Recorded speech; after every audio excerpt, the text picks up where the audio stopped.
Bienvenue à tous dans cette nouvelle vidéo. On se retrouve pour la seconde analyse de ce lundi 21 mars 2022 sur la suite des Pokémon de la première génération évidemment. Et le deuxième et avant-dernier Pokémon que nous allons faire pour aujourd'hui, c'est Fenard. Fenard, c'est un Pokémon que je trouve extrêmement stylé en première génération. Un Pokémon que je préfère, un des Pokémon que je trouve les plus stylés de la gemme d'assez loin. En stratégie, qu'est-ce que ça donne Fenard? Alors on ne parlera pas de la forme d'Alola qu'il a obtenue plus tard en 7ème génération. Fenard a un type feu pur. Alors le type feu, il est connu pour être super efficace sur le type acier et avoir une résistance à ces derniers. C'est un peu pour ça que le type feu est fort et principalement très utilisé. C'est un type qui comporte 6 résistances quand même, avec des résistances notamment au feu, au type fée, donc depuis la 6ème génération c'est très fort, au type glace, au type insecte à demi-tour. Le type plante c'est plus rarement utilisable mais pourquoi pas. À côté, il a quand même trois faiblesses extrêmement dérangeantes, au type sol qui est extrêmement dangereuse évidemment, qui amène justement qui a amené globalement la popularité des Pokémon de type sol, pas parce que c'est super efficace sur le type feu. Le type roche est donc au piège de roc évidemment, mais il a maintenant accès aux grosses bottes en 8ème génération. Et au type eau qui est sans doute peut-être un des plus gênants aussi du lot, parce que l'entièreté des types eau globalement va résister au type feu lui-même évidemment, et c'est le type le plus répandu du jeu. Donc évidemment avoir une faiblesse à ce type et en plus il te résiste, c'est très pénalisant. Donc c'est un peu mitigé pour le type feu. C'est pas un mauvais type défensif évidemment, mais il a quand même des faiblesses qui sont très gênantes. Offensivement, c'est pas un stable incroyable le type feu, parce que il y a beaucoup de Pokémon qui résistent tous les types eau en globalité. La globalité des types feu, des types dragon également vont y résister. Donc vous voyez, ça fait énormément de Pokémon. 321 avec les pré-évolutions bien sûr. Mais vous voyez qu'il y en a quand même pas mal qui résistent au type feu lui-même. Donc en général, ça nécessite du coverage autour. Mais en lui-même, c'est un excellent coverage, surtout pour passer des Pokémon de type acier. C'est pour ça qu'on va très souvent avoir des Pokémon vont très souvent avoir besoin d'une attaque de type feu pour passer les Pokémon de type acier, notamment les Pokémon de type fée. On connaît la fameuse attaque feu ensorcelé qui est sur certains Pokémon de type fée maintenant pour justement passer ce type, mais en lui-même le type est un mauvais stable globalement. euh, que ce soit, surtout offensivement qu'il est assez moyen, défensivement il est assez problème aussi, mais offensivement voilà, c'est pas incroyable.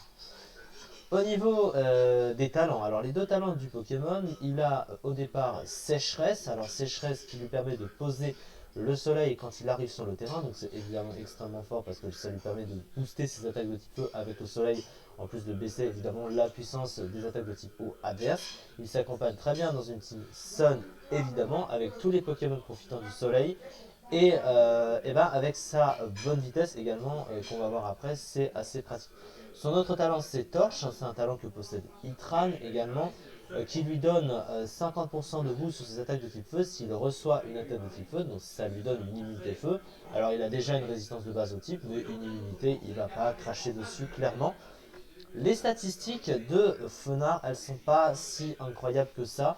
Malgré la vitesse assez correcte de 100, mais encore aujourd'hui il y a des Pokémon qui sont plus rapides que ça, puisque le metagame a évolué.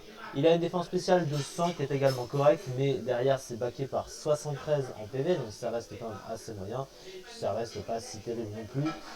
Par contre il a une défense assez moyenne de seulement 75, donc sur le physique il tank moins bien les attaques.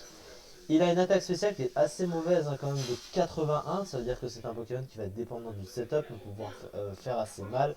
Et 76 en attaque, c'est évidemment c'est plus bas encore, donc c'est moins bien évidemment.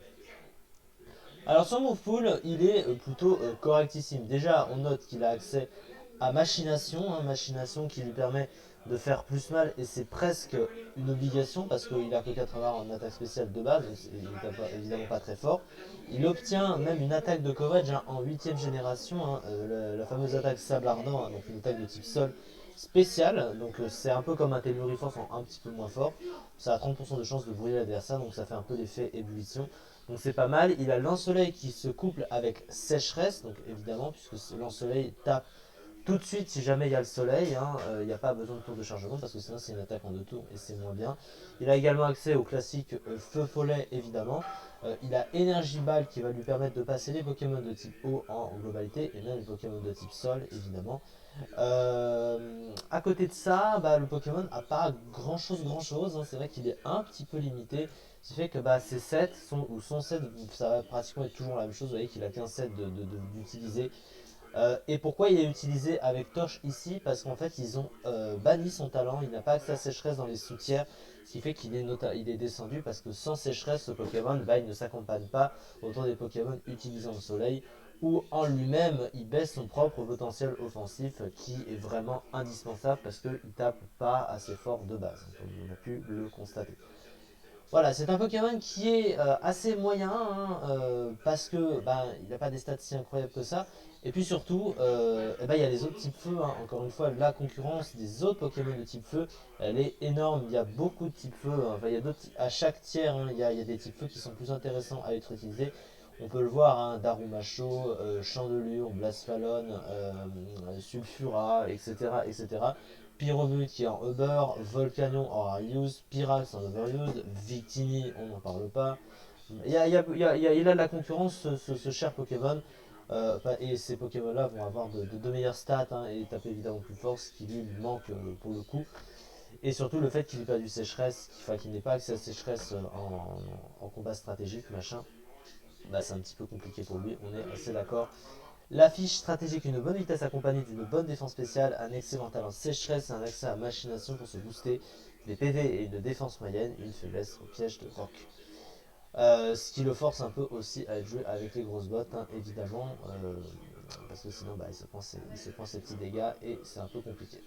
Voilà, en tout cas, alors du coup pour les usages, hein, effectivement, bah, actuellement il est ZU, hein, 72e quand même, c'est un peu triste, hein, du ZU 1,12%. Très très bas classé, c'est une chute intersidérale pour ce Pokémon dans les tiers. Assez dommage parce que je le trouve moi très stylé. En tout cas c'est ça pour cette vidéo.